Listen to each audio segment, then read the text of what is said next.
All right, let's do it live on a Thursday edition of Cleveland Browns Daily, brought to you by Ballybet, coming soon to Ohio on 850 ESPN Cleveland. Merely Beau and Tyvis Powell joining me here at the undisclosed location on the west side of Cleveland. How you doing, buddy? You know what? I'm doing fantastic. Anytime that I get to be with my favorite uncle. That's right. The man who started my media career at such a young age. You know, I give all my credit to you. All my success has come because I studied Beau Bishop for a whole off season of my college football career. That's right. It's fine. And I think it's appropriate that you give proper homage. Let's stop this right now. What? You got to give him his flowers. Yeah, I know. The media legend. Let me tell you something. Just let him do it himself. This was an apex time for interns because I had you, and then probably the summer before I had Holly Saunders, who ended up working at the Golf Channel and NBC Sports and hosted the U.S. Open. So that was all at the same time. See that? I'm about to How about that? I'm about to take off any day, Beau. Just like that. Never know. Never know what can happen to you, my friend. Hey, before we had an OTA today. It was not open to the public, and I want to get your thoughts on some of the stuff we saw yesterday, some of the comments from some of our guys. Last night, we get back from youth lacrosse, and the young NBC, my 11-year-old, not Black Cobra, he was did I tell you the story on that? Mm-mm. When he was like 4, he loved hoops, and he's like, Dad, I think I really need a nickname. And I said, oh, okay. I said, what do you think? He goes, well, Kobe's the Black Mamba. Mm-hmm. Can I be Black Cobra? And I said, yeah. Yeah, absolutely. Hell yes, you can be the Black Cobra. That's amazing. Like, what an incredible nickname. I don't know if it'll hit with you. I don't know if that's something that's going to go throughout life. Yeah. But at 4, 5, and 6, live with it. Yep. And then so, like probably 2 years ago in basketball season, he was like, Dad, I don't know if Black Cobra really fits me anymore. What do you think would be a good one? And I said, not Black Cobra. So that's NBC. So we're watching there's no hoops, because he likes watching the hoops. So there's no hoops. So The Last Dance was on. I want to do a guess the stats with you and Gibbe right now. Okay. Guess the stats. All right. First one. In the last finals Michael Jordan participated in was 1998. Mm-hmm. How many times did either team reach 100 points? That's Jazz Bulls 1998 NBA Finals. I feel like once? Twice. 0. Neither team reached 100 ever. And you're going to get a pattern here. How many times do you think either team reached 90? Once. Twice. Dang, I should have went with his Twice. answer. 90. Twice. The Bulls did it twice. 92 and 93. Okay, here's another one for you. The Bulls won Game 3 in Chicago Stadium. 92 to 57. Utah scored in the 50s in Game 3. A lot of defense. Can't shoot, which gets us to this one. Nobody could shoot. Gets us to this one. That's why it was my prime. Right? Just like right in my prime. I couldn't shoot either. So, all right, so this is a fun one. Total number of three-point shots made by both teams in the Game 6 final where Jordan hits the shot. His last shot is a Bull. 4. Total both number teams, of what? Both teams. Threes? Total number of threes 4. made. Both teams combined. 7. It was 6. Now, if I would have started with that, I'm guessing you would have went a lot higher. I would have. So the Jazz went 2 for 10 from 3, and the Bulls went 4 for 10. The reason this was, and then one other. They only took 10 shots. Only took 10 threes. Oh no, that's a quarter. Oh, Steph will do that in a half. Like, yeah. Okay, how many? I mean, I can't even imagine. Okay, so then that leads to this. There's a video behind the scenes in the middle of the documentary where they're preparing to play the Game 6 game out in Utah. And they're, like how kids will do, I'm sure you did this when you played, like you do like half-court shots to end practice or whatever, like that type of stuff. Yep. So the Bulls are having like this outrageous shot competition, shooting from way deep. They are at the hash, which is basically 5 feet behind the NBA line, or where Steph and Dame and about 50 other guys regularly shoot from. None of them are taking their standard jump shot. They're all having to take like a run at it, one-handed fling. Dame shoots jumpers from there. Steph shoots jumpers from there. Yeah, it's a different game. People have the conversation all the time about how they want to say, like when they do like Lakers Celtics 80s, oh, the game's changed, the game's changed. No. This is 98. The game has changed. Steph changed everything. Everything. This isn't that long ago in comparison. It's not like we're not going back to Bird Magic. This is 98. Yeah. And they could not shoot it. You know what's crazy is that, remember Gilbert Arenas? Of course. He was Agent Zero. He started Gilbert Arenas-ville, where he was kind of deep, pretty much by the logo, and everybody thought he was insane. Yep. And now that just happens all the time. That's just where we shoot from. That's kind of crazy how the game has evolved like that. That everybody, if you have to be able to shoot that far back now. So when when the guy across half court, it's like defense right now, or it's going up. Yeah. The best football comparison I could think of, and I do think it's this dramatic of a difference, is in that era in football, it was run game, right? It was run game defense. It was running back driven and under center and I formation, split backs, whatever.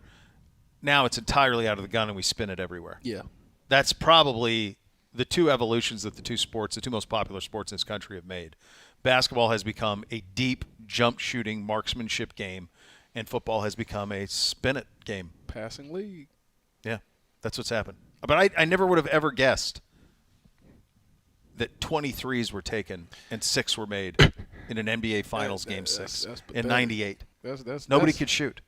Nobody could. How would they even contend with, like, how could you – you can't even compare the eras. Like, you have, like, Embiid 7'2", shooting from 23 feet and knocking them down. You got Jokic from 22 feet. In those times, it was about your center with post moves. Like, I don't even really see a lot of post moves from our centers now. Oh, no. Drop steps, Hakeem Olajuwon doing the fakes and spins, all of that like that. You don't really see the big man do that anymore today. Mm-hmm. Every big man can shoot threes now. Everybody goes up. That's it. Everything is about a jump shot. It is. Yeah. It was stunning. They might as well put the 4-point line in there and just go ahead and revolutionize the game some more. Well, I was even thinking, like, even like the Shaq Kobe Lakers, how many threes did they take?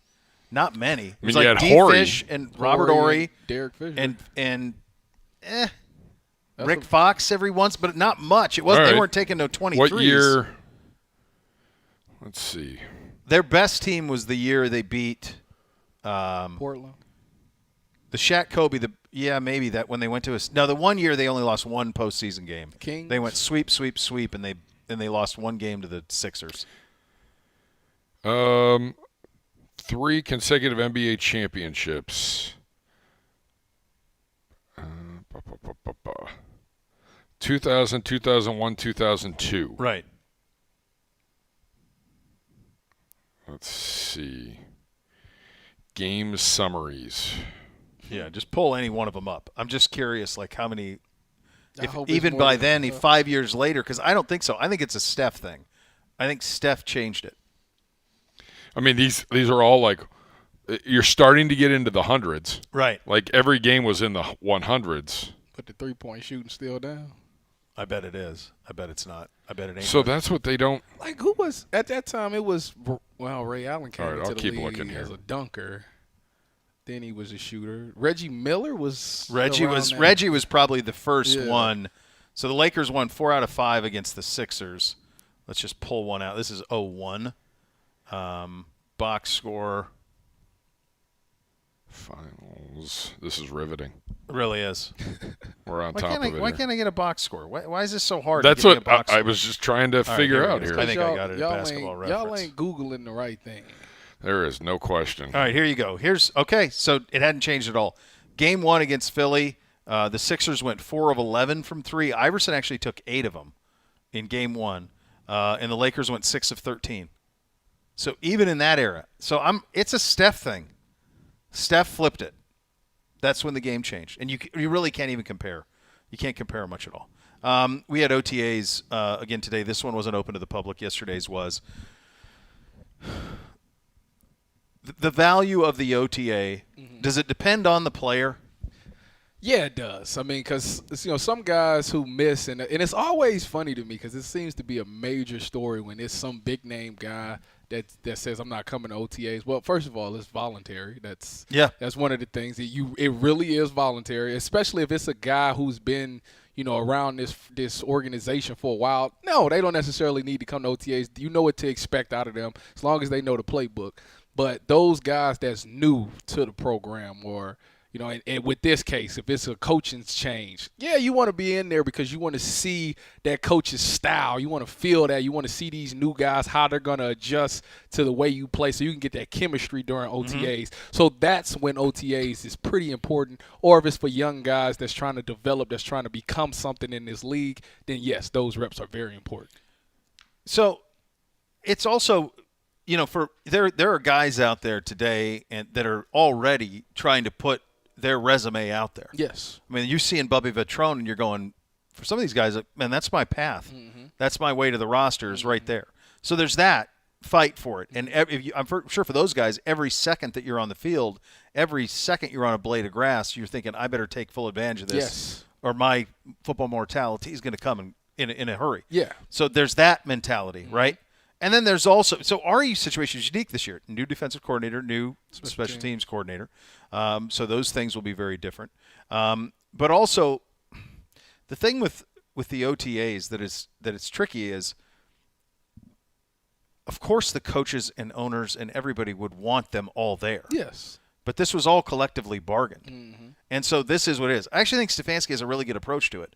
We're going to coach guys who are here. Mm-hmm. We're not worried about who's not. Yep. And that's about all you can do. That's all, yeah. At the end you know of the what I day, mean? There's not much else you can do. It's not about spending the energy focusing on the guy that's not going to be there. You got to focus on the guy who is there because 17 games is long. It's a long season, and you never know what turn might happen in the season. So the guy that's out there right now that you're coaching up might be a guy that you might need. And if you can get some confidence in him and trust in him, then you know you could put him in there. You'll know he'll get the job done. So I think for those guys that's missing it, it's really allowing the younger guys or the guys that may not be high on the depth chart an opportunity to show this coaching staff that, hey, you need me on this roster. So it's a blessing in disguise for the younger guys. It's also, and you've been on some incredibly talented teams and rosters. The one you started on in Seattle, this roster. I'm not saying that we're ready to accomplish what those Seattle teams did, but this roster, there aren't a lot of spots here, man. Yeah, there's a lot sorted out. Yeah, it is.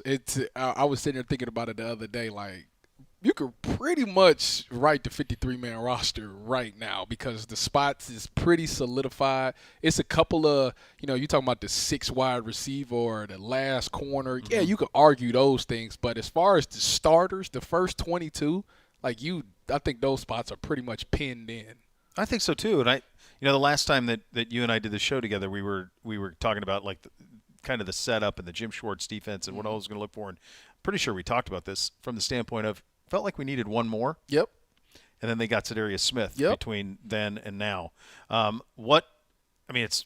asked the question knowing the answer in that it makes a very big difference. Yeah. but is that enough or does there need to be one more? Do they need to get another veteran in the middle of the defense?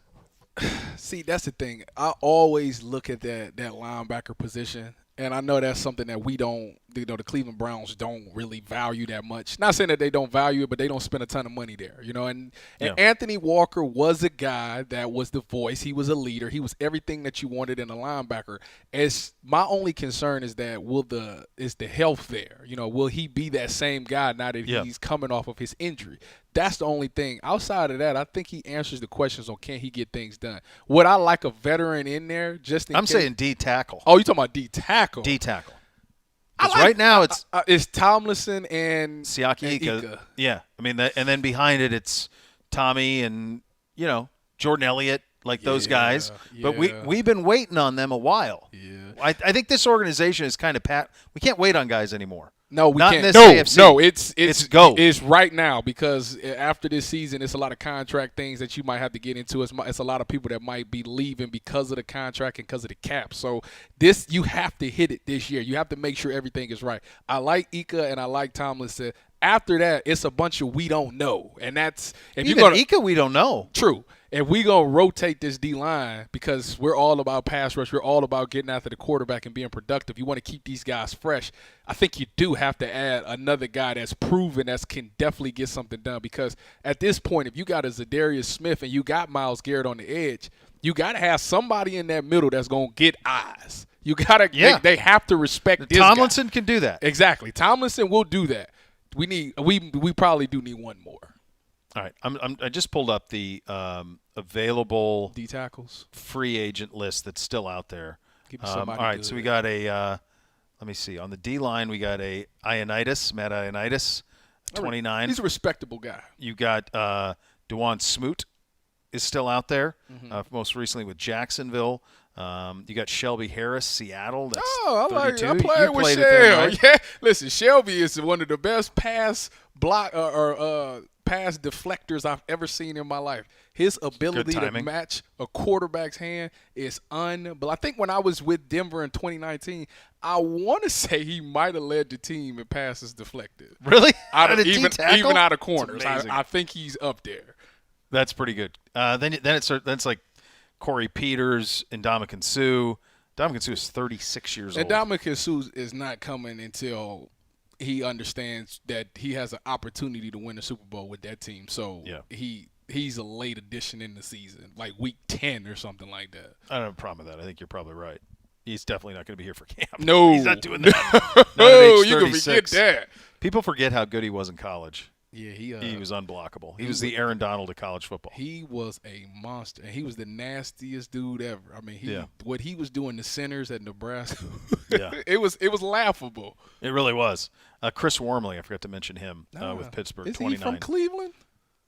I think You said it relatively emphatically. Maybe. I feel like He's from Ohio. For I feel like it's sure. that's your age group Yeah. and your I wheelhouse more than I want mine. to say because he went to the team up north, right?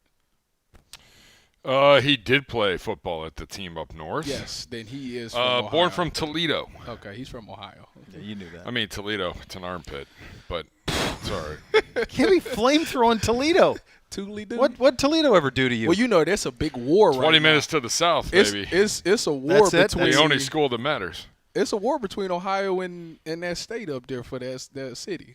Yeah, the Well, Toledo of course, Strip. that state up north would make it about that. Yeah, that's what it is. You got That was a the big point fight. there. Got a They point. wanted the Toledo watershed. That's it. That's what they wanted. So it's right there. I have Idiots. spent next to no time in Toledo. I've only driven through it and around it on my way to Ann Arbor. I have no idea. I had a brother. My brother went to college there, so Okay. I was there Sorry. quite often. Thoughts and prayers. I actually thought about going there for a while. Well, thank God common sense prevailed. Who was the y- who offered? Who was the one who saw the light down there in Columbus? Who was Taylor Johnson. Tabor? Taylor Johnson told Jim Tressel to send me the offer. So Jim came up to my high school and yeah, we had a nice conversation. And then I'm sure it was when Urban came in, it was like whatever you were promised, you're getting all of it. No questions No, absolutely not. Absolutely. You know, the thing that I respect is that he respected my commitment. He honored the commitment because after Jim Tressel, obviously I committed after Jim Tressel resigned. I committed to Luke Fickell. Yeah. And when Urban got the job, he honored it. He could have easily said, we pulling it. I don't think you that type of player. So I respected him for honoring my commitment, even though a year later he was telling me I might need to transfer. Standard operating. With that in that I believe it ended up working out well for him to keep did. you. It worked out okay. So okay. I will say this. Toledo, when I was at Bowling Green, the city, Yeah. not so great. Yeah. It has come a long way. Has it? The Okay. city is fine. The college campus that's there You don't- leaves a lot to be desired. don't- But you the don't like city, the I'm Rockets. totally fine with. There's some really cool places to go and Yeah. check out, and they have a nice little downtown area now. Okay. All right. Good job out of you, Toledo. There you go. Did he Still sell, part of Did he Ohio. sell you on it? You going to check it out? No. Tony Pacos, baby. What's that? Why not? That's Tony Pacos, the famous hot dog. Who's the guy from MASH that dressed up as the lady? Jamie Farr. Okay. It's Jamie Farr's place. That's his joint. It's like celebrity. They they're- sling they're- taco or they sling hot dogs. Yeah, they have the best chili dogs, and there's buns all around the you like walls chili dogs? that are autographed by. Bo, It's beneath. It is beneath Beau. He's It's an not East beneath Side- me. I'm not that at all. He's an East Sider too. I'm not saying. No, he lives in Columbus now. Well, he was. Well, Here's what I would say. Congratulations on all your success. He's got a lot of it. I would say this. What is the best chili? I mean, how do you make like a chili dog's a chili dog? Honestly, like what's the margin here? Even a I just great think one. they- It's not like they I'm going do to be it like really well. And It's not like I'm going to be like, oh my gosh, that's game changer. I tell you what, it's a hot dog. I don't think I've ever heard somebody say Oh my God, I'm craving a chili dog. Never. My wife, me. That's why we do so well together. You crave one? Are you a Like, Skyline? if I like a hot Absolutely. You a dog, Skyline chili guy? No. Oh, okay. No. if I'm going to do a hot Nope, dog, that ends poorly. like I don't ever want to put chili with it. I like chili independently a great deal. I don't mind a hot dog at a game. In fact, I have a hankering for one sometimes when I'm at a game. I like a hot dog. At a game. Absolutely, I love. But a hot I dog. don't. I've never in my life been somebody who seeks to combine the two. I agree with that statement, but I don't mind it. I will do it, but that's not like Get it never- good, like I haven't just had a- messy with a bunch of chili, shredded cheese, Listen, with I some haven't diced had a up chili onion. dog in like I don't even know when. I couldn't tell you the last All time. I right, had well, Oh, I can good tell- news. We have a grill during mandatory minicamp. I'm going to do chili dogs Chili for dogs? everybody right here on the patio. one. Isn't that something you do when it's like the weather's breaking a little bit? Feels like it. You can. I mean, Yeah, do you can eat chili when it's in the summer? Sure. No. Like I don't make it. No. What's wrong with you? I don't make it. Where to but I'm begin? just saying, like if I want a chili dog, yeah, whatever. Yeah, I'll do a little chili. I don't do I use chili from scratch, and it's like end of October to April is the window for I it. just I feel don't like bring it out another feel time. like chili dogs just don't end well. Never does. No. Or never. you can't drive with it and eat it. Like this is not something you got to sit down. I think and, he's and also like end well. Yeah, I'm talking about yeah. after All you right. That's not gonna consume go it. I great don't well think either. it's- Yeah. You rent it. You're not Yeah. keeping it. That's fine. We have reached the final round of the new dog logo contest. Make sure to let your voice be heard. Oh, Vote I for should your send you. favorite Do you want me to per send day. you the picture? Visit clevelandbrowns.com/dog logo to cast your vote. I'm guessing it's top left and bottom right from the original 4. Yep, top left and bottom right. You had that. So I believe I had that. Here's where I am with it. Initially, I liked the one that was to the right initially. Now, Hold on, wait. I got to see the one to the right. well, you had it. I think you have it right. The one now. Oh, you talking about the one I just showed you? Yeah. Okay. Yeah. Everybody, a lot of the one to the right is very old school style to me. Like it's like the old dog pound type thing, and the one to the left now is like the new modern version. That's what Okay. that's the vibe that I get from it. Okay. I don't have a problem with it. Initially, I liked the one on the right. The one on the left was always one that was in my groupings until they put them on the gear. So they tweeted it out what they would look like on the gear, and then the one on the left for And me it changes your perspective it on ran it. away with it. I thought the one on the left with gear looked great. It really popped with the gear, and the one on the right kind of looked on gear just kind of looked like a blob. Like on a brown hat or an orange hat, it just kind of looked like a blob, where the other one had a very distinct look to it. So and by the way, I did this with my kids, all of them in separate rooms, and when there were 5 of them, and they all picked the one on the left.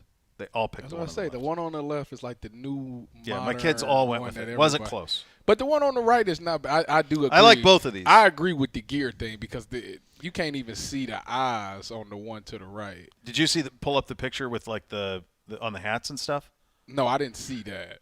But I will find it for you. I think the one on the left to me is probably going to be the one to take away. The only one I did like is the one that was in the middle because of the CLE on the little neck part. Yeah. But I didn't like the dog on it, though. Like the teeth on it kind of was not right to me. But I think the one on the left is going to be the one that wins this thing. Yeah. My God, we tweet so much I can't find the. I was looking for just the image, but there's been so much going on that I can't find it. But yeah, so that's what it is. So vote. Let your voice be heard on that front. But I'm with the one on the left is where I stand at this point. That's So the one going to win. that's the one I like. I think that looks pretty good. By the way, we were talking about we've talked a lot about the passing of the late great Jim Brown, and we were talking about there will be ways where we pay homage to him. Mm-hmm. And one of the things that Gibby and I were talking about, I think it was on Monday, we were talking about that was going around like the 32 on the helmet. Yeah. Like the black 32 on the helmet, which I think is a no-brainer. Yeah, like that's definitely going to happen. I think every team, how the NBA got the 6. No, I'm talking about on the side. Oh, like The logo. Oh, okay. Like Alabama style. I like when we that. wear the throwbacks. They should do that Like too. when we wear the throwbacks, 32 on the side Yeah. of it. I also think like midfield, right? I mean, Don't you put block 32 in the midfield? I would. I don't know if they will. They probably gonna put this new dog logo there, but he would definitely be on the side. I mean, that's just I stick the block like 32 I like it. right in the middle. I think that would be amazing to honor him in that way. Yeah, and appropriate. So I just sent you those pictures, Mr. Powell and Mr. Bishop. All right. Should have a text coming in here in just a minute. all right. I also John saying There that. it is. Oh God! It don't look. Why, how dare you like don't try to look make it bad. elite that I don't like hot dogs? Sir, I grew up on the Ponderosa. I eat stuff that make a billy goat puke, and you're trying to shame me. Are you getting flack? But yeah, You don't like chili dogs. No, I know I yeah. didn't say I didn't like them. I said I've never sought one out. You're 100% right, Beau. You with me on the gear? Yeah, you're 100% correct. The one on the left on gear looks 10 times better than Yep. the one on the right. It does. Yeah. Yep. That's a runaway. Yeah, the one on the right, like you almost can't make out what it is with the gear. For some odd reason, and not that it looks like it or it has anything to do with it, but it just reminds me of the Chicago Bears logo, and I don't know why. The one on the right? Yeah, I don't know why. Yeah. Like when I look at it, I'm like, it look like the Bears logo. Back when they had the actual bear, not the C. Yeah, it's the gear that separates. Also, this from John, Paco sauce isn't the same as beans and beef chili. They sell it at grocery stores. It's legit. So have you had it? Tony Pacos? Yeah, have you had the dog? Like Yeah. the sauce? What is the sauce? So, Because he's saying it's not beans and beef chili. no, it's not. It's more of a liquid. You can buy it in grocery stores. Does it have any meat or bean in it, or is it just A little liquid? bit, but Is it sauce? it's definitely more. It's a So it's finely, not a chili dog. Oh no, it's chili. It's more of a liquid chili. See, that sounds bad for your stomach, man. Oh, there's a lot. You should have seen what I think put in it last night after golf. I'm not. How'd that go? Was it nice and warm for you out there? Every Wednesday, man. Worst day of the week weather-wise. 3 weeks running. Worst day of the week. Always happens to be right when I'm teeing off at maybe 6 o'clock. You know what I'm gonna do? I'm gonna look into getting a chili dog, just because. Let me know how it I'm goes. going to bring you the Tony Pacos can. By the way, they come with these garlic Where do you pickles. get it? You get that anywhere? Yeah, at a grocery store. Absolutely. I've never seen it on a shelf. I've never heard of it. Me either. Well, when it comes out of the can, okay. Okay. But once you get it warmed up and See what everything, I'm then you're saying? good. Is it? I'm not trusting that, man. No, I'm with you. not. I'm with you. Come on, embrace it. Are the dogs better? Like, is it a different quality of dog? Like, is it what makes Not the dog? necessarily. I Not mean, necessarily. yeah. So it's really just comes down to the sauce. It comes down to Everything the else sauce. is the same. So Yeah. it's like Cane's. Same. That's It's good. the job. sauce. nothing wrong It's with the Canes. It's the sauce. Nothing wrong. No, the I kids. love- That's like cocaine for the kids. If they get that, they're on it. On it. If they see one, on it. Who did I have on our new center from the Ohio State University? Whippler. Whippler was on BPA with me, and I said, Good get out of the BPA. "Thanks, you're welcome. Listen to it. Grab it today." Nah, I'm good. All right, fine. Hater. Go ahead. Don't worry, you'll hear it. That's messed up. Don't worry, you'll hear it. You're right. I will. I will hear it. Maybe sooner than later. I was like, is there one thing since Yeah. coming to Ohio? And he's like, I know it's up here, but I haven't been up here enough yet. Strong's, he goes, you gotta go to Strong's. he goes, Strongsville. Canes. And Yeah. I was like, oh, I'm aware of. Like, Well you don't aware. have to tell me. Tell He him to goes, go to the crispy chick. he said, he goes, Raising Canes is everything. But he said, I just don't, if I eat it too many, I can tell if I eat it too much. Well, a little And bit I of know I gotta sodium pull in back. that so that you get a little dehydrated. It's right here. There's one right here.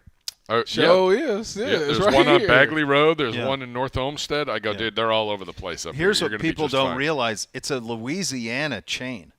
Really? I had no Locally idea. owned, I had but no it idea. originated in Louisiana. Canes did. It's so tied to Ohio, though, now that Yeah. it feels like that it's – and I think all that is just, that's that one right there on campus. You just crush. Yeah, that was. I spent many days there. Coming back from the combine, stopped in Columbus. That's right. what we got little Canes on the drive back. Keep the slaw. I agree. I You keep agree it. with You you. keep it. Please keep the slaw. give me extra Texas toast. Yeah, toast. I give do it all. love the I think toast. that's that slaw probably gets substituted more than it should. No, I think it's appropriate that I've it's never substituted. seen nobody like eat Crush it. that. No, not any of the other options. The other thing, the only criticism I would say is don't maybe a little bit bigger On this sauce game, canister on the sauce. I get like 3 of them. Well, I know, but they charge you for them. So like maybe give us a little bit more. If that's the case, then they wouldn't make no money. I think they're doing fine. You right? So, They're only- I mean, listen, they're opening a anybody new that only- location every week up Anybody here. who only sells one item is doing good. You're doing real good if you sell one. Yeah. You're killing it. It's just like In-N-Out. They're only doing burgers, Oh. man. Listen, man. They're not- Don't do the fries. Don't get the No, fries. I'm just saying, in and like, out. Why did you And bring anybody who's only selling one is killing it. You know how upset I am that he just brought that up. Why? I haven't had In-N-Out since I left San Francisco. It's Been a minute. March. It was fantastic And I am in Vegas. upset. I miss it every day of my life. Every Everything's day. just fresh on it. That's what it is. Everything's Yeah. sliced You get fresh. it The animal lettuce style? is fresh. Of course. What am I, heart of animal style? Of course. It's a mailbag. Tweet us your questions at Browns I _ feel like we've daily. already started the mailbag. It's in play. Yeah, It's our Friday. What do you want? We're going into a long weekend. it is. This was fun. I saw this from Bill Connolly. Top 75 college quarterbacks of all time. You know a couple of the guys who made this list. Oh, he's already studied it, and Okay. we'll save it for later on, but the man has some opinions on this. We've got it. So we've got that. You'll hear from Jordan Akins from OTAs. As we mentioned, it is a mailbag. We'll take a look at the draft class. Obviously, some Buckeyes on this roster that Mr. Powell will have a pretty good handle on. So we'll get to all of that. We're off and running on a Thursday edition of Cleveland Browns Daily, brought to you by Bally Bet. A sports betting part of your Cleveland Browns. We added a new line. I see. There are some new taglines. There are. I wasn't prepared for that. Yeah, throw a little wrinkle in. There you go. Okay. Very We're getting good. closer. Cleveland Browns Daily, 850 ESPN Cleveland.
All right, we'll get to that top 75 quarterback list in just a second in college football. Let's just say a little bit of a teaser for you. A name you know is at the top of it. A name you know quite well is at the top of that list.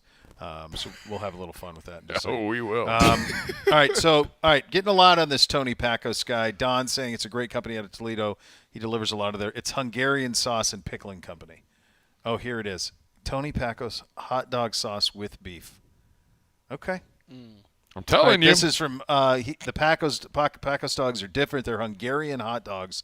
They have a really nice snap when you bite them. I've never seen Pacos this. also has really good hot pickles. Oh, I've got this in my refrigerator, the hot pickle. All right, see? I was wondering where I've seen this logo before. Yeah. So you do the chili and then the pickles on top. Yeah, we've got the hot pickles. We get them up at the lake. Yes. Yeah, That's where it is. Very prevalent up there. I'm a pickle connoisseur, but they're good. I mean, it's like a pickle relish. Yeah, the pickles. It's a sliced hot dill. Yep, is what it is. But the pickles are the legit. Yeah, we've got those in the refrigerator right now. Yeah, add the little chili to it, the liquid chili. So you're gonna have one? Is what you're saying? No, I'm not having it. I have no interest in having a chili dog. It's just I don't like the mix. Well, he said he's gonna grill for us, so you're gonna have it eventually. Yeah. By the way, Zegura, who is in Puerto Vallarta, has weighed in on the dog logo, and this is big news. We have a changing of the guard for him. He's been a right guy the whole time. Now, his tweet, the most influential member of this organization. I love both of these, but I'm leaning to the one on the left. Oh baby! So he is a flip flopper now. Oh well, that's Zegura. You're allowed to flip one time. I flipped you emphatically with the look at it on the gear. I agree because you were kind of on the fence. I was with the left. But I could see the right. But once I seen it on gear, that it's done. It's done. That's the one. If they ask me, they are. We're on their show. We're done. It's done. The one to the left. Yeah. Don't mess this up. The one to the left. It'll sell more. Trust me. Yeah. It looks good on a hoodie. It looks good on the hat and the hoodie. And the hat. Yeah. Michael Block's at the goal. He's playing, right, at Colonial today? Yes. And I was looking for a leaderboard update and didn't see one. So I'm like, maybe they haven't teed off yet? I didn't see anything from Memorial. Memorial's next week down in Columbus. I didn't see anything if he was invited to that. I have not seen anything either. I saw the U.S. Open list. Obviously, Tiger not on it. Yeah. Well, it's going to be a year for him. Tragic. I think Sergio qualified for the U.S. Open at some regional. He did. He shot 66-66 last weekend. Yeah, some guy, Sergio shows up at some Muni course and qualifies for the U.S. Open. I would have thought he didn't have an exempt. When did he win the Masters? That's not that long ago, is it? Doesn't that give you a bigger exemption? It should. I guess it does. Obviously, it doesn't, or else he wouldn't be playing some Muni. Look, you want the best in there. If he's shooting good, then let him in. He might win it. He might run away with this thing. All right. He won the Masters in 2017, so I bet it's got a 5-year exemption. That's what I'm thinking. So that's why he had to qualify. 5-year major exemption would be my guess. All right. So Block said the most famous person he heard from was Michael Jordan.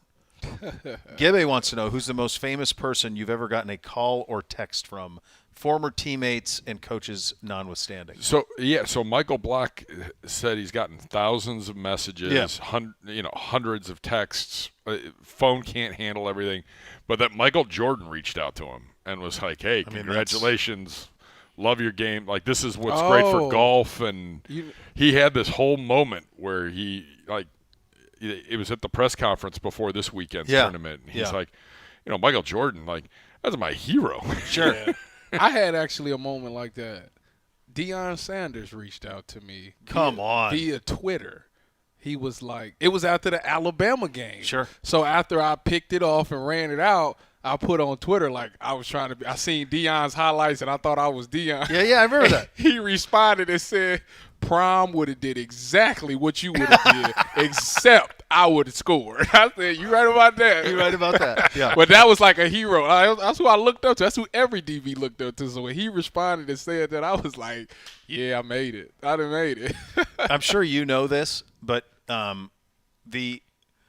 what he was doing at 19 and 20 at Florida State to cultivate Prime his brand, he looked around and said, none of these defensive players make any money.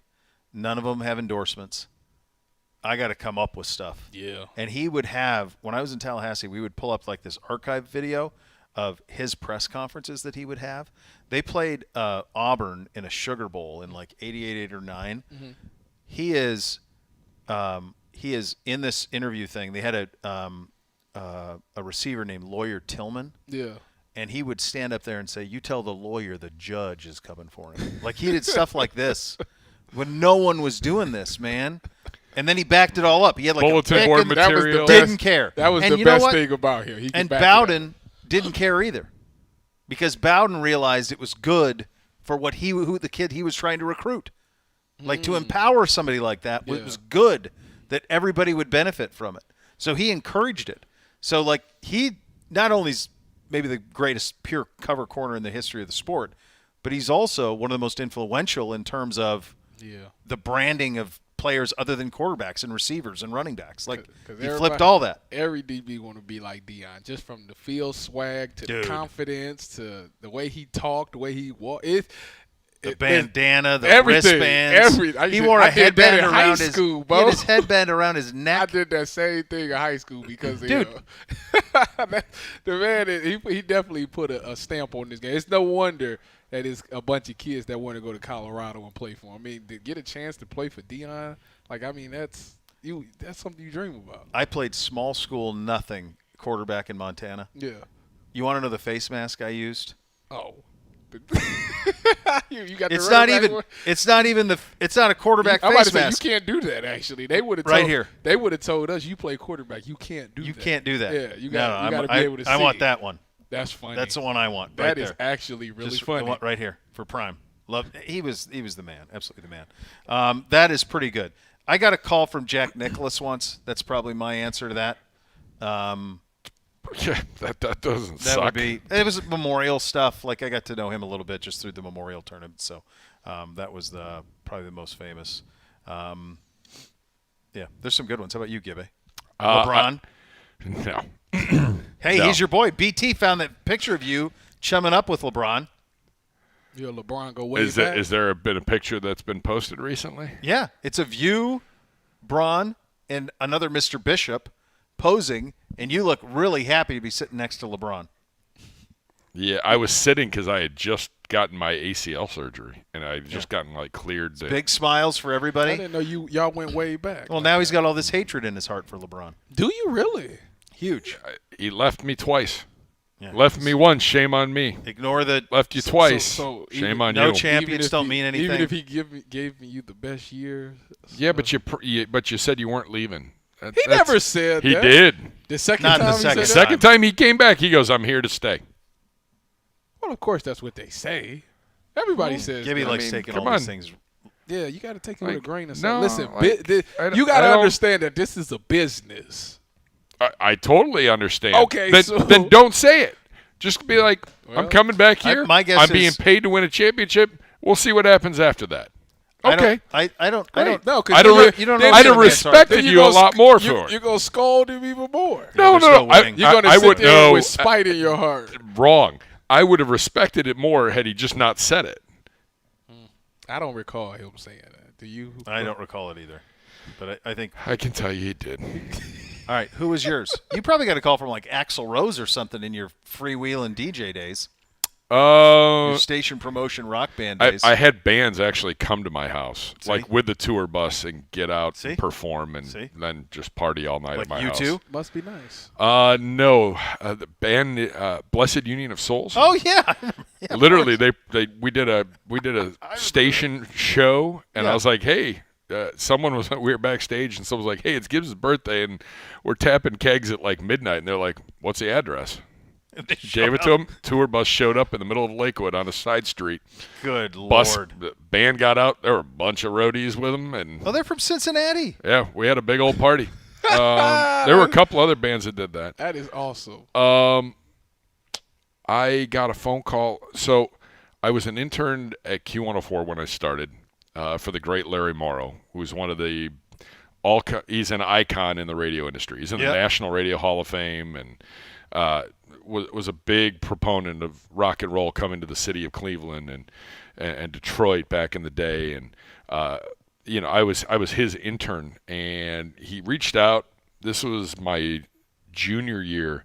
He said, "I got an opportunity for you. Wanted to see if you might be interested in an internship, like on a national level." And I said, "Sure." And he goes, "All right. Well, I'm working on some things. I got a guy that might need someone, and blah blah blah."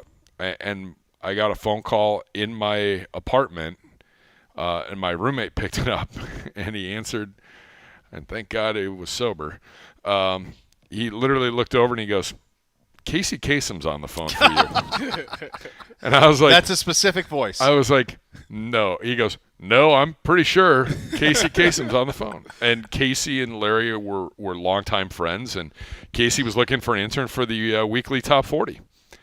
Oh, my And gosh. the only reason why I didn't get it is because I didn't live in L.A. I was willing to relocate, but they they were a little worried that me coming all the way out and paying my own way, and that there could be issues, and it was just like from probably an easier logistical standpoint, they went with someone locally. But it came down to me and someone else, and I had a couple amazing. calls with Casey Kasem.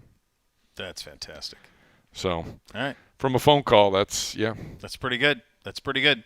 All right. You want to do the quarterbacks next? Or do you want to do that at 2? I feel like we should do it at 2:00 because we're gonna need a little more time. Okay. Yeah, we'll flip-flop a couple things. We'll do a short segment here. All right. Very good. Cleveland Browns Daily, 850 ESPN Cleveland.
All right, welcome back into Cleveland Browns Daily. Experience full throttle family fun at Monster Jam, where world-class athletes and their 12,000-pound monster trucks tear up the dirt in wide-open competitions of speed and skill.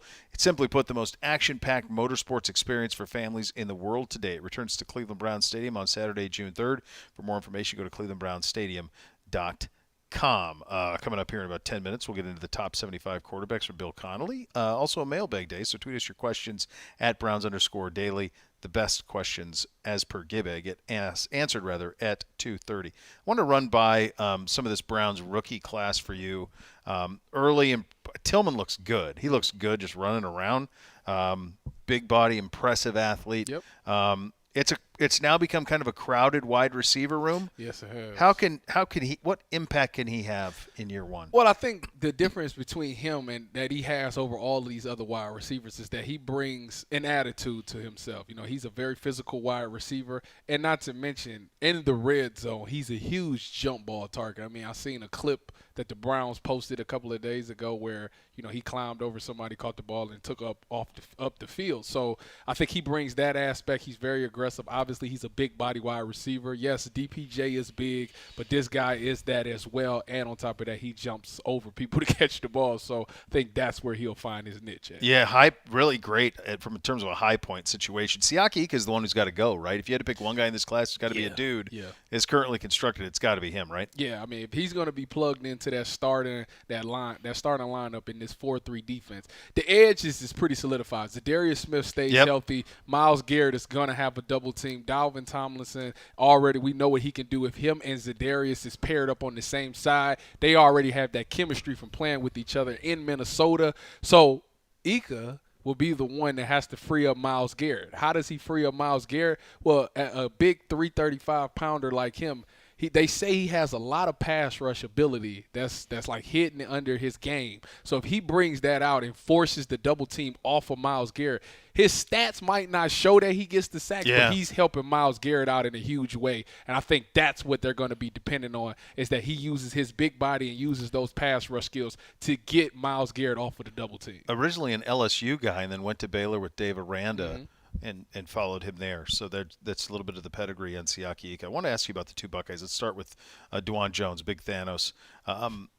He's just a monster of a man. Yes, he is. I mean, and you're handing him to one of the greatest offensive line coaches in the history of the sport. Like, if he's engaged and dialed in, there's a lot there. He'll be a dude. I mean, you know, that's the thing. I think that when you look at DeJuan Jones, you know, the big question mark with him is his ability to stay in shape and stay engaged in football, like you say.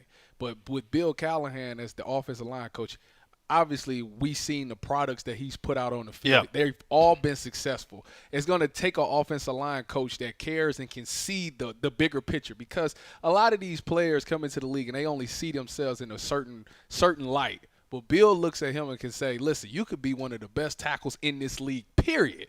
And it's up to him to follow the plan that Bill comes up with, getting with that strength staff, making sure that he stays in shape, making sure that he watches his weight. He's already a good basketball player, so he has good feet, which is something that you need at that tackle position. And he's a big guy. He makes contact and gets his hand on a lot of these DNs. It's dead now. Yep. And that's the thing. He's got to work on that kick slide, make sure that he gets the big enough kick slide.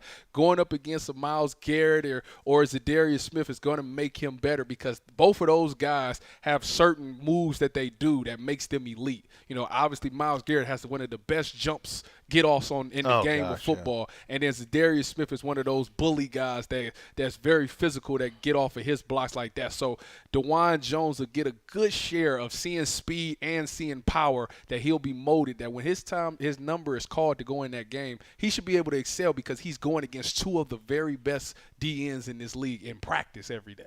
Oh, boy, you want to talk about a crash course in the NFL. He's going to get one. And you know, this is – I said this when they drafted Whippler in the 6th round. Like, Ohio State was pretty heartbroken that he decided to go pro. Yes. And the thinking around there was, he comes back, he's a second-round pick. Yeah. in the middle of that offensive line. So that could be a steal too. And he had a fantastic rookie minicamp. Yes, he did. He's one of the brains. He's very smart. The only thing is, with that size, he has to get a little bit stronger. But I think that, like you alluded to, if he would have came back another year, and got bigger and a little bit more stronger in there and stout in that system at Ohio State, he for sure would have been, either a second or maybe even a first round pick. I mean, Ohio State has produced some really incredible centers the past few seasons from Ohio State that's done well in the NFL with Corey Linsley and all the other guys that's there. So I mean, Billy hasn't been great in the NFL, but he was a first round. He was pick a first too. round pick. Pat Elflein was a first round pick. It's a few of them. So I think that now that he's with Bill Callahan again, he's going to get the best out of him. He's going to get stronger and being in this league, which is interesting because when you're in the NFL, a lot of the times you trim down and you really want to be able to move. But if he's going up against like Siaka Ika all the time, he's forced to get bigger and stronger. He'll learn that system, understand how to check protections, understand where things is coming from, because at the center position, you have to be smart. You have to be able to see everything and call everything out, make sure everybody's all on the same page. And I think that's one of the areas that he excels at the most, is because he's very smart. Certainly is. And he was, I mean, at one point, Callahan singled him out and said to show an example of how to do something. And that's a head start when you have that type of acumen already. All right, coming up next, we'll take a look. Bill Connell of ESPN put out his list, top 75 quarterbacks of the 2000s. These are always fun to argue about. We'll do so coming up next. You'll listen to Cleveland Browns Daily on 850 ESPN Cleveland.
Malpractice attorneys at 1-800-ELK Ohio. Elk & Elk is a proud partner of your Cleveland Browns. All right, this is from ESPN's Bill Connolly. He's a good dude. He's a good friend. He does this.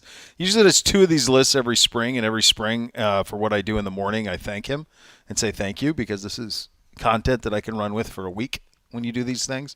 So he did his top 75 college quarterbacks of the 2000s. So when I talked to him about this week, I said, all right, so first of all, I need to know criteria. Okay? How are you coming up with this?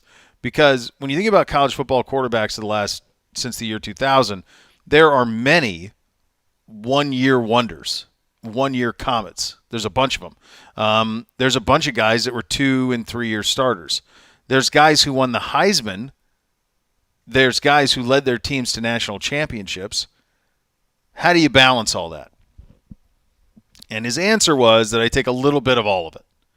I take a little bit of the stats, a little bit of the individual Heisman achievement, a little bit of the team achievement, and I come up with this. And he acknowledges that there's no perfect way to do this because it's very difficult to compare a 4-year starter versus a 1-year comet. For example, just from a Ohio State perspective, and I'm not suggesting he should be number 1, Dwayne Haskins' 1 year at Ohio State was a supernova. Yes. I mean, that's 50 touchdowns. I mean, that'd never been done. So that's kind of the tricky thing when you're looking at this list. So his top 5 was number 5, Joe Burrow, number 4, Tim Tebow, number 3, Vince Young, number 2, Cam Newton, and number 1, Baker Mayfield. He had Deshaun Watson 6th on the list. So if I were to put this question to you, it's just laughable. who would you have as your number 1 quarterback of the 2000s? And before you give me that, how would you weight it? Would you weight individual single season of greatness, Heisman, national title, accumulator? How would you do it? So I think that to me, the number one thing I would think of is I would look at stats, look at statistics. The next thing I would look at is team success, because I think if you have a good quarterback in college, that's like half the battle. Like you got one of them good quarterbacks, you're automatically should be in the top going for a championship. So I would look at that. Championships is one, and then Heisman obviously would play a part because that means you're the best of that whole year. So that will hold a lot of weight as well. I think those would be the 3 things that to me, the stats, Heisman, team success. Okay. That would be the top 3 things that I would look at. Yeah, I think we're probably similar in that regard. So then with that criteria, we'll get to where the Buckeye guys landed on this list, but because there are some real grievances down the list. But in terms of your top, what would it look like? Oh, I would. So I would have Cam Newton, probably Tim Tebow, Joe Burrow, Vince Young, Deshaun Watson would be my top 5. So Cam Newton is number 1 for me. He is the answer to the question of if you were to start a college football program and you could take any player of the 2000s, number 1, you would take Cam Newton. Yep. The team that he went undefeated with at Auburn, and this is the separator between him and Burrow, Jamar Chase did not play for Auburn. I agree. Okay? Justin Jefferson did not play for Auburn. His second best player was Trey Mason? You tell me. I can't. See, I don't know. That's what I'm saying. You can't tell me. I don't know. I have no idea either. He took a program that had never sniffed that and won a national title and was perfect. Cam also had moments. The LSU game where they can't tackle him. Receiver. They're not league guys. I want to say, was Michael Dyer on that team maybe? The running back? Let me look. He's down 28-3 at Bama. This is the 2010 team. You don't know him. It's not dudes. You don't know him. No. It's not Justin Jefferson, Jamar Chase. It's not Terrell Zachary. No. See, you don't know him. Cody Burns. You don't know him. Nope. Darvin Adams. Nope. D'Angelo Benton. Nope. Trevon Reed. I know him. That's my boy. There's nobody there. I know T. Reed. Yes, sir. There's a running Michael back, Dyer. Michael Dyer. He was a 5-star. Yeah. He ended up going back to Arkansas or something. I think played at Arkansas State, but he was their best, most known player other than Cam. Cam came in 1 year and was the dude. So I had Cam 1 on this list. I had Deshaun Watson 2 on this list. Put him 2? I'd put him 2. He was the best player Over on, Tim Tebow? I would. He was the best player on 2 national championship teams, or 1 national championship team. He was the best player in 2 national championship games, both against Bama. Did he win the Heisman? He did not. Okay, I think that's the nod. I got Tim Tebow. And that's fine. I mean, this is splitting hairs. That's your list. Go ahead. This is splitting hairs. I would go Deshaun 2. I think Deshaun Watson is the most important college football player of the last decade, because if him going to Clemson took Clemson from Clemsoning to let's win national titles. That's what Watson did. He elevated all of that. I would have Burrow 3. I'm sorry, I'd have Tebow 3. I'd have Burrow 4. Burrow has the best single season in the history of the sport. 6,000 yards, 60 touchdowns. It'll never be touched. I think it's fine that Baker's in the top 10 somewhere, and I think he should be somewhere in the 5, 6, 7 range. I mean, it's all argumentative at that point where he's going to be. So you but take the thing that's hard with Baker is, like, Did he ever win here's what he needs. Here's what he gets credit for. Him and Lincoln Riley single-handedly resuscitated Oklahoma. Yep. He was absurdly accurate and incredible from a stat accumulation standpoint. The thing that hurts him is, what is his moment at Oklahoma? So the biggest Plant game, the flag at OSU. probably that, and the fact that he always beat Texas. Yeah. But probably planting the flag at OSU is probably the moment. But like in that national semifinal against Georgia, he was not great. No. And he threw a pick, and that's my thing. Like they didn't even win a game in the semi in the CFP at all. And they were up big. I don't understand how he got one. Like they were up big. At least Vince Young went to the championship game. Cam went to the championship. Tim, Joe, Deshaun, all these guys went to the championship game. Either won it. Actually, I think they all won it. Actually, so that to me is why the Baker at 1 is head scratching. Like for me, Matt Leinart should be ahead of Baker. He won the Heisman and the national championship at USC. Did Carson Palmer win? No, he didn't win a national title. He won the Heisman. What about Trevor Lawrence? Lawrence didn't win a Heisman, but Lawrence should be high too. Robert Griffin III. He's a 1-year guy. One-year Marcus wonder. Mariota. Not ahead of Winston. Winston should be Lamar ahead. Jackson. Lamar Jackson's a little bit like Manziel. He's number 8 on this list, by the way. He's a little bit like Johnny. Like there's a short window of greatness. Yeah. It's this little. He was electric. And he lifts people. Yeah. Johnny was electric. Like you lift people up for sure. Buoyed up a program, no doubt. So they have 4 Buckeyes on the list. CJ is. So how would you rank the Buckeyes since 2000? So they have CJ 20, Justin Fields 29, Troy 33, JT Barrett 66. Haskins didn't make this list. Terrell Pryor didn't make this list, and Braxton Miller did not make this list. The Braxton one is a crown. I went nuts on the Braxton that's one. a crown. I lost it Braxton. because guess who made the list? Denard Robinson. I'm going to tell you something. That. There's not anybody on the planet who would have picked Denard Robinson over Braxton Miller. That bum Nobody. beat the Browns in Jacksonville. Braxton Miller was an awful day. a 2-time Big Ten MVP. Yeah. And if he doesn't get hurt before 14, he probably wins it a 3rd time. He probably would have won the Heisman that year, to be honest with you. I think you're right. Now, you guys don't lose to Virginia Tech with him. No. So, but I don't know if you beat Bama with him because he couldn't stretch the field. That's a good point. The way Cardell did. He could throw the deep ball. But you had to be. But the thing is, he would have, because what is Alabama's kryptonite? Mobile quarterbacks. Yeah, he would have been that. So he would have been that. I don't know if Devin Smith would have been. Well, I guess Devin Smith still was catching fades. The question is the 4 quarterbacks. Braxton not on the list is criminal. Braxton should be on this for sure. And the thing about these quarterbacks is the 4 that's listed. It's outside of JT. None of them won the championship, and you can't really get. JT was hurt for the championship, so. Right. Troy won the Heisman. Troy won the Heisman, so Troy. But Justin, to me, is like probably one of the best quarterbacks to ever come out of Ohio State. Justin Fields is the best quarterback I ever seen play at Ohio State. That's what I'm saying. He would have been number 1 on my list. Yeah. Now I didn't get here in time. I covered the Florida Ohio State national title game, but I was on the Florida. I was in Florida at that time. Yeah. So I didn't cover Troy that year. Yeah. I was covering Florida.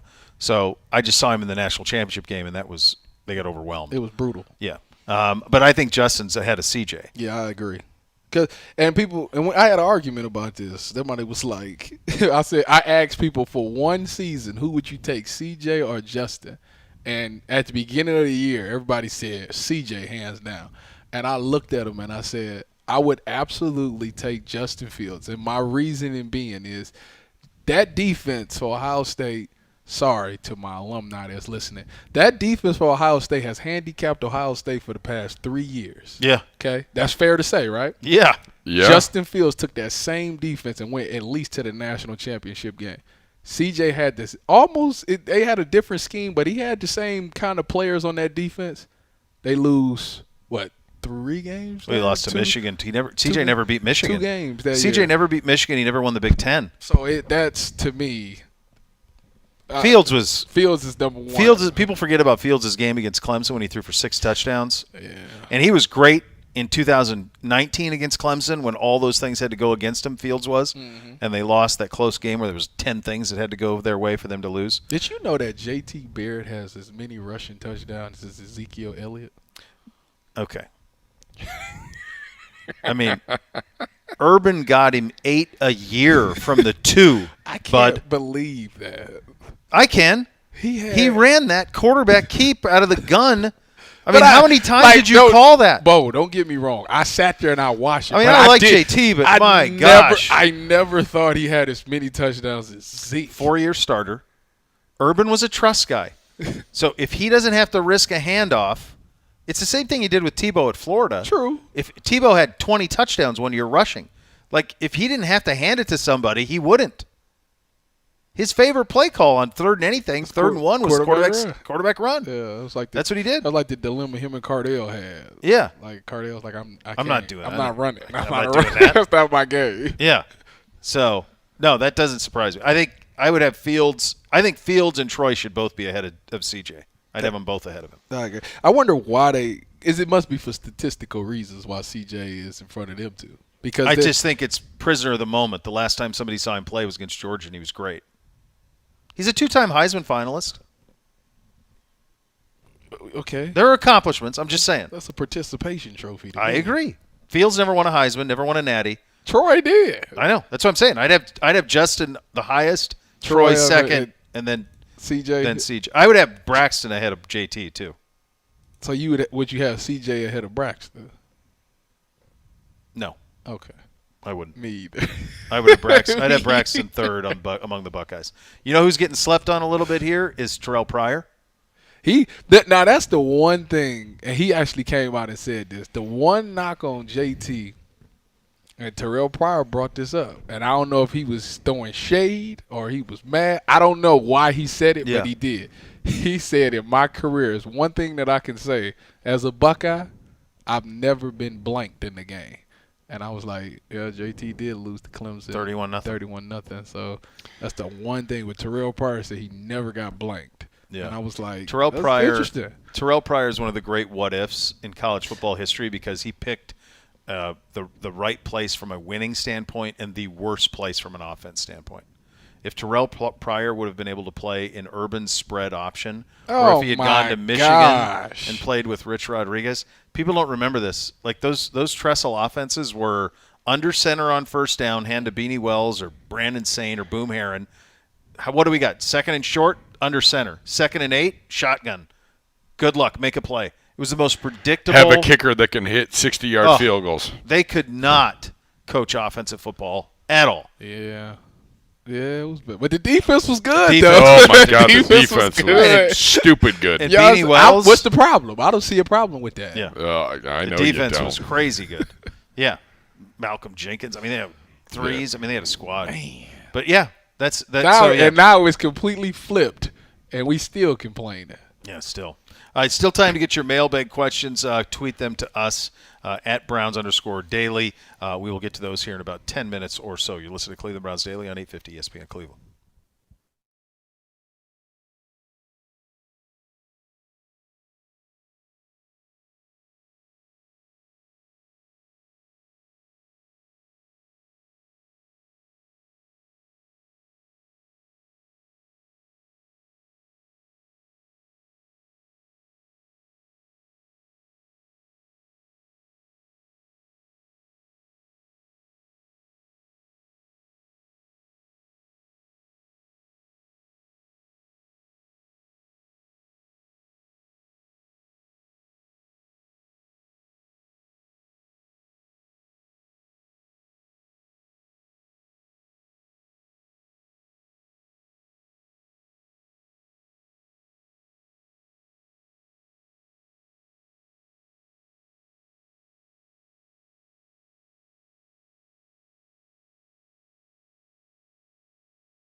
I'm telling you guys, here's somebody you're going to want to pay attention to when this season comes around. Going to be a target for Deshaun Watson. There's familiarity there.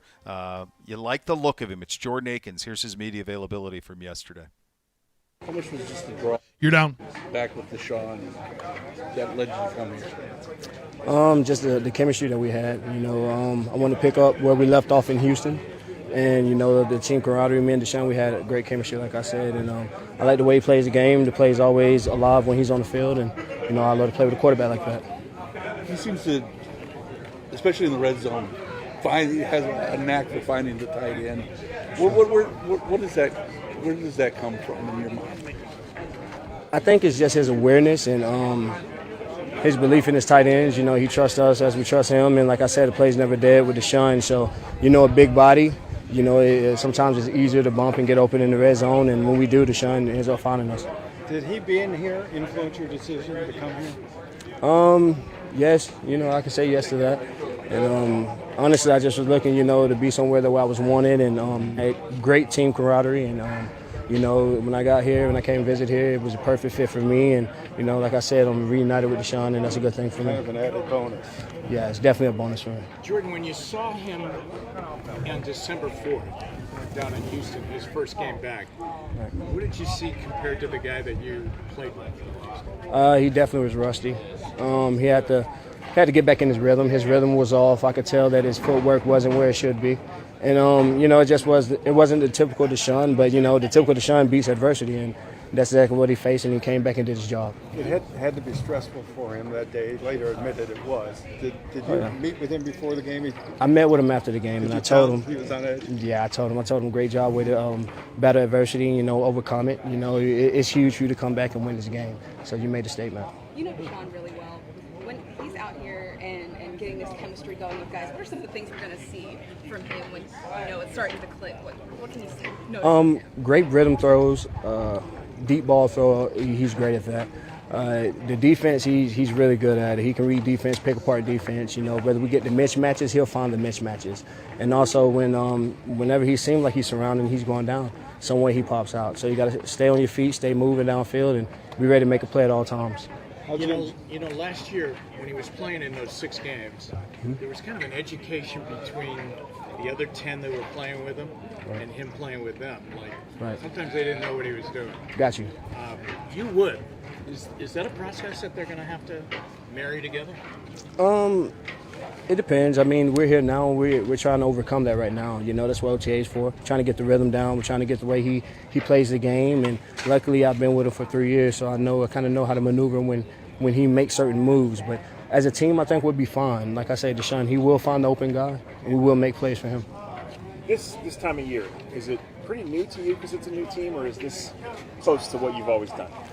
The last 2 years, I would say, is kind of similar because I was with the Giants last year, so I had to adjust. That was really my first, adversity as in moving and adjusting to a different team. But this year, I was kind of prepared for it, and I'm more aware of what I had to do. So, I kind of put things in the right place and made the right moves, so it was easier for my family and myself. Do you feel like there's great opportunity for you here? I feel like it's a great opportunity, man.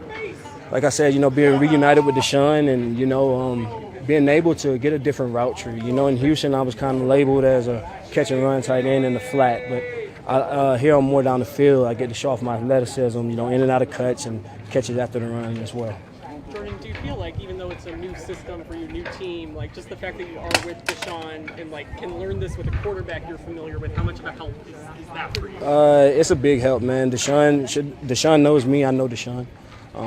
Certain plays, when I'm coming across, I learn them from my formation. Sometimes I can just look at him, give him a certain look, and he can kind of signal. Some of the routes, we have signals from the previous team in Houston. So, he helps me out, and, I help him out, through the air as far as making plays. But the unison on this team is, everyone, the team camaraderie is great. It's definitely different from where I'm coming from. Everyone's on one accord, so that's major in the NFL. Is there, your connection that you have, is it an X factor thing that you can't describe, or is there something specific about your games you think that works really well together with him throwing youth ball? That's a good question. Deshaun, I would say Deshaun, his IQ for football is amazing. His reactions to certain looks are amazing. Me, I play off reactions and instincts. So, I do my job that it Back at 30. play ball. In some way, Deshaun be on one accord with that. So he'll find you if you find open ground. Given your non-conventional career path, do you feel like there's still upside? Do you feel like there's doors that can still open? Oh, there's definitely a lot more that I can bring to the table.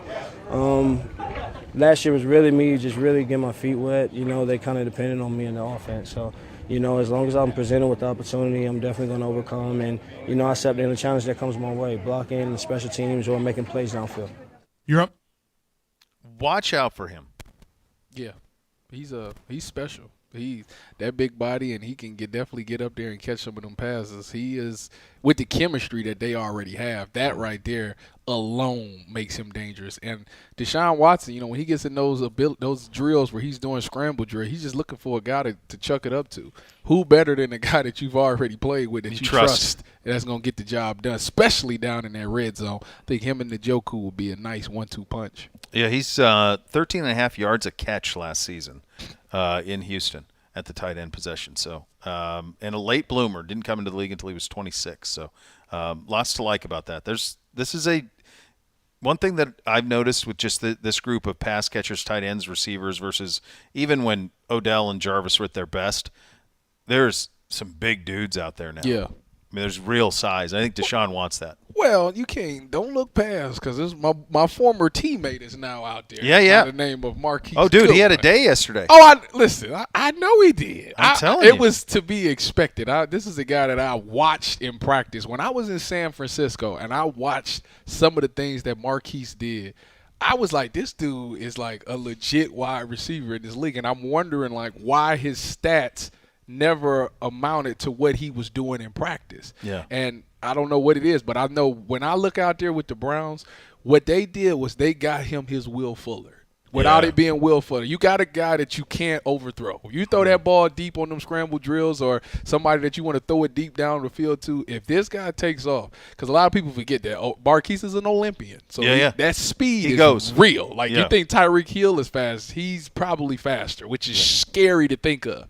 So when that ball goes up, he's going to be a guy that he can't overthrow. He'll make those plays. And I'm looking for a really good season out of Marquise Goodwin. Now, I'm not saying he's going to sit up here and tell you he's going to get 1,000 yards. That's not what I'm saying. That's not the role, though. No, I think he's going to come in. He's going to be the guy that stretches the field. He will be open on some of them deep balls. But if not, at worst, Amari Cooper's going to be him and DPJ going to be very thankful to have a guy with that speed because they're going to be able to run their routes and not have to worry about any safety sitting on the routes or even potentially those linebackers might have to fly out of there. This is amazing. I guess when we signed Marquise Goodwin, I guess I never looked into that track stuff. Oh, really? So, we talked about it. It's real. I lived it. So I lived it. This is another one of those signings that happened, like in the shadow of the Moore trade and I some remember. of the other things. This happened. This came down on like a Friday afternoon. Okay, and then like it wasn't official for a few weeks because I think he was on vacation or out of the country. Like so, you never thought about it. But like yesterday, I'm like, who? And I looked. I'm like. Oh, I remember he's talking himself about a little day. I was standing on the table saying that him and Paris Campbell was the two free agents that I said that they're not gonna break the bank, but they will be a great addition to this room because of the speed that they bring. And like I say, obviously, I'm a little bit biased because I played with both of those two names that I just said. But Marquise, when I seen him get signed, I was like, that's it right there. So he won 7 state championships, Texas 5A. State champion in the 100 meters. So you're talking that's elite speed. 2-time NCAA champion in the long jump. 4-time All-American. He was a member of the 2012 Olympics in the long jump. He's an Olympian. Yeah. Yep. That's pretty cool, man. We talked all about his pro career, but never dug all the way back to the track stuff that was out there. All right, we'll hit the mailbag coming up next. You listen to Cleveland Browns Daily on 850 ESPN Cleveland.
I mean, that video, Tyvis just showed me the video of Marquise in like this fastest DB receiver contest. Yeah, it was Chad Johnson did a 40-yard dash. It was 40 yards of gold. It was a $1 million prize where he had some of the fastest DBs and some of the fastest wide receivers go at it at a BB&T Center in Sunrise, Florida. It came down to Marquise Goodwin versus Dante Jackson from the Carolina Panthers, and Marquise Goodwin won by 0.05 seconds to win the title. Yeah, awesome.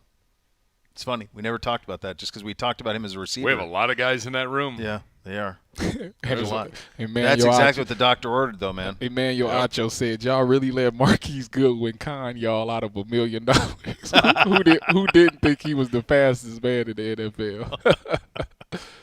That is and amazing. It's some good names. It was on the wide receiver. On the offensive side, they had Ted Ginn, Jacoby Ford, Alvin Kamara, Robbie Anderson, Marquise Goodwin, Kevin Snead, Jeff Badgett, Richie James. Defensive side, it was Dante Jackson, Trey Waynes, Dominique Rogers, Cromartie, Rashard Robinson, Tarek Sinkfield, John Franklin III, Jalen Myrick, and Charles James II.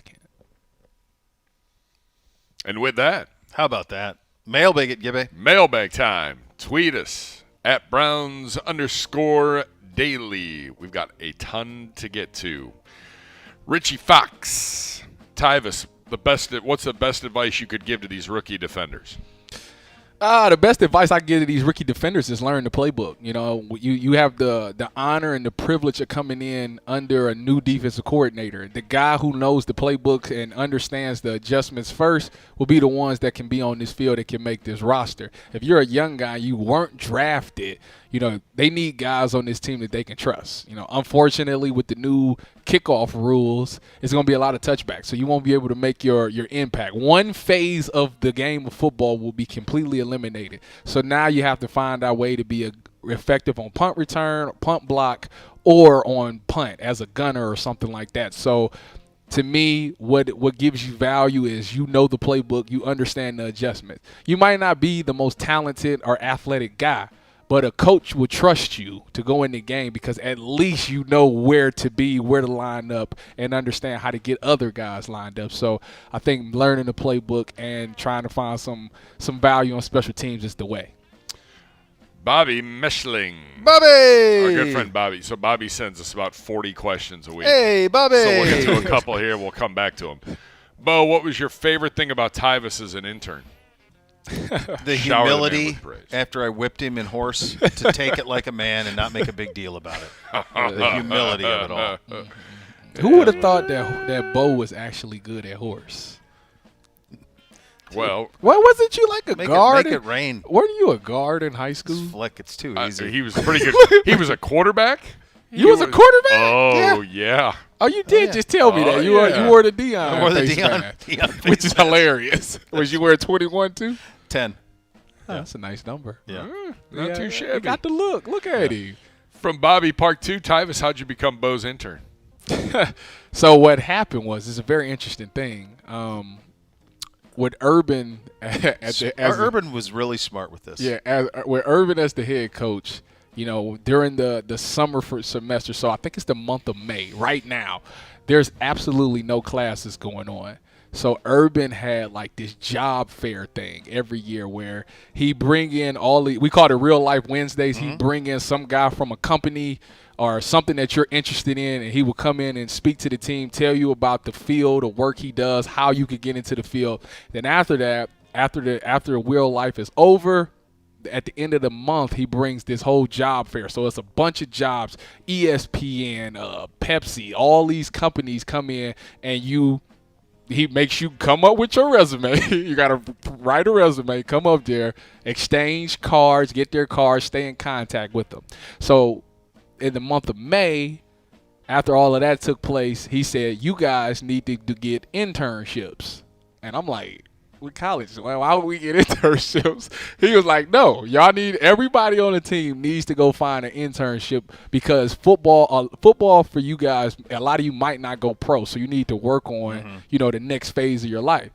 So everybody's like, okay, so everybody got internships. I happened to go to Channel 10, and they were like, yeah, you come be an intern, and Beau was the guy that was in charge. So Well, not in charge. Well, Big Moose was in charge. Yeah, Moose was in charge, but Yeah, the rest of I us- followed Beau these and my Dom guys. and Kayla Anderson around. Yeah, it was Those were fun. the sports department. So It was that's fun. what happened. It was fun times.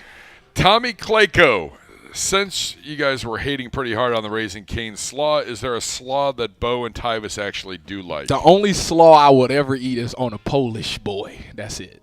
So let's just be real clear. To me, it doesn't go with that. Correct. It just seems like With an chicken odd fingers thing and fries. to shoehorn into chicken fingers and fries and Texas toast.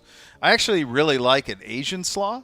Yeah. You give me a bit of sliced roasted almonds in there with a little bit of rice wine vinegar, very little cream, just a touch. I like that a lot, but it's nothing. I like slaw on a taco. I actually like making my own. Yeah, me too. Like Yeah. I like it on a fish taco, a shrimp taco. Yeah, all of absolutely. that. I'm for it. I just think it's weird with Cane's. Well, and tacos as well. Since really you good. brought that up. Fish and shrimp tacos. Slaw is great on Yeah, it. for sure. Bobby wanted Tyvis to tell us where the undisclosed location was. Nathan dare Zegura's you. mom wants to know. No. Nope, Bobby. Wrong. Sorry, Bobby. Nope, Bobby. That's how you get banned. Easy. That's right. Let's see. I'm looking down. I'm trying to get a few other. What are your thoughts on Thursday night football games having no inactive on your 54-man roster and everyone dressed from Love a Dog today? Everybody dresses. I didn't hear that. I didn't either. That is unbelievable. They get paid a game check for that? Because that's a big. the big one. Yeah, that's a problem. I don't think there's no way that's true. Yeah. There's no way that everybody. So you telling me 53 plus 10? No, it's actually more than that. So you're saying about roughly 65 players is going to get a game check. There's no way that they're going to let that happen. Absolutely no way. I think you heard that wrong. Yeah, I think so too. I had not heard anything about Me that. either. That's new to me. More from Love a Dog today. What is that with the new kickoff rule in place? Wouldn't it make sense that in overtime the kickoff be eliminated if done for the purpose of safety? Extra plays equals more chance for injury. Yes. For sure. And then the next step will be, wouldn't it make sense to eliminate the kickoff entirely? No.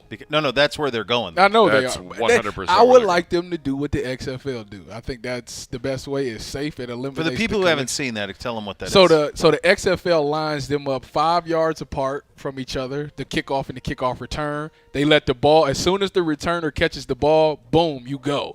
And it eliminates the collisions because it's only 5 yards, so you don't got a guy running 40 yards full head of steam running into somebody. It's 5 yards. They're all across. You have to beat somebody to make the tackle, and that's it. It's really very safe, but it doesn't eliminate kickoff. It still allows, that 6th or 7th corner on your roster that's fighting to get a job. It allows him to still have a chance. It allows that wide receiver to still have a chance. These special teams gurus, the Matthew Staffords, the Nate Ebners, Josh Cribbs, like you're taking away these electric moments that can happen and the impact of a game that special teams have. Because to me, special teams isn't nothing but one play where it's 110% effort. You have to give everything you have to excel at special teams for just one play. And I think you eliminating it by, making it fair catches and touchbacks. If it's really about the safety and you want to keep one of the most electric parts of a game, the opening kickoff, then you would adapt what the XFL is doing. Well said. Amen. Very well said. Greister, I want to peek behind the scenes. When you have NFL experts on the show, do you feed them questions beforehand, or do they just know all this stuff based off the top of their heads? We don't feed them anything. I'm about to say. We actually will not have a guest on if they want the questions in advance. I have never, in all my years in radio, ever prepped a guest on what I'm asking them. Nope. In fact, most times I will hit them with something off the wall first to loosen it up a little bit. I have never. I don't even know anybody who has done that. To be honest with you, what are you going to ask me? When I do whatever I decide. When I do radio, I really don't even need the rundown. I really sometimes don't even need the rundown. I just pay attention to a lot of stuff that's going on. But no, I've never Nobody's ever given me questions beforehand. No. I don't think that's because it takes away the natural feeling, Yeah. my natural response. And I think for me, I'm an authentic guy. I want you to get to know the real me and understand where I'm coming from. So if I know the question beforehand, then I done prep my answer. No, I want you to know exactly how I feel right when you ask me. Well, and the other thing is like you would never have anybody on who would need to do homework. I agree. We're having people on because they benefit the show and the audience. Yep. Rapid fire Bobby time. Best concert you've ever been to? I've only been to one concert in my life, and it was at Ohio State. It was the Big Sean concert. It was free. It was the Icebreaker. Big Sean's my favorite rapper. Best concert I've ever been to because it's the only concert I've been to. Only one? How about that, Gibby? Dave, my mind is blown. Good night, everybody. Dave Matthews Band, August of '96, Red Rocks. It's one place I haven't seen him there, and I'd love to see it there. Yeah, that's a scene. Red Rocks is a scene. The Gorge is incredible out west, too. I saw Pearl Jam at the Gorge. Oh, not too shabby. How many phones have you broken or lost, Bobby? Come on. Never. None. Zero. Wait, Yeah, I'm not my kid. When you say broken, what do you mean by Did you that? drop it and dropped and shatter break? a screen? I shattered the back of mine, but I never shattered the screen. Never the screen. No. All right. He's safe. Never. Undefeated on phones. Most useless thing you know how to do. Final one. Useless thing I know how to do. Yep. I mean, it doesn't. I guess as I answer this, then I think I probably do this every day. I am absurdly good at Trivial Pursuit. Ridiculously so. I hate Trivial Pursuit. Crush it. And I assume, I guess I use it in what I do every day because it's, memory or whatever. Yeah.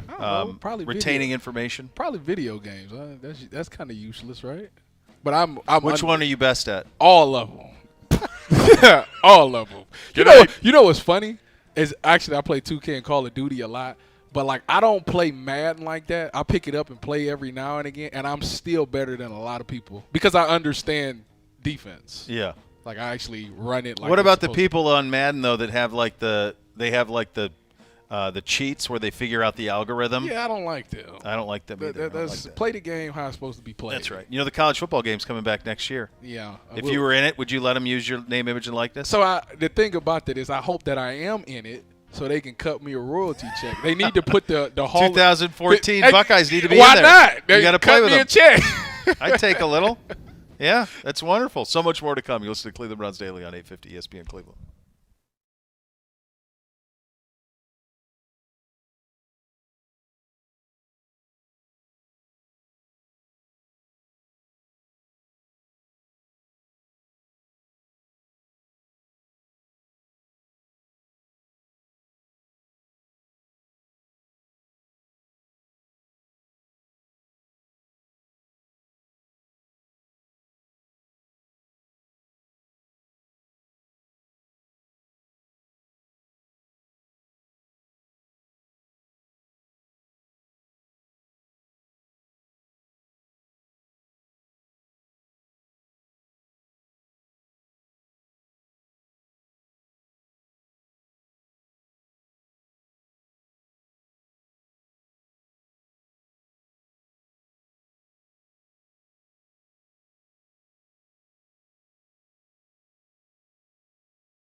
All right, welcome back into Cleveland Browns Stadium. This was fun, buddy. This was Always is. Every time I see you. It's It's a Uncle pleasure. Beau. I mean, you That's always right. going to take care of Nephew. me. I got you.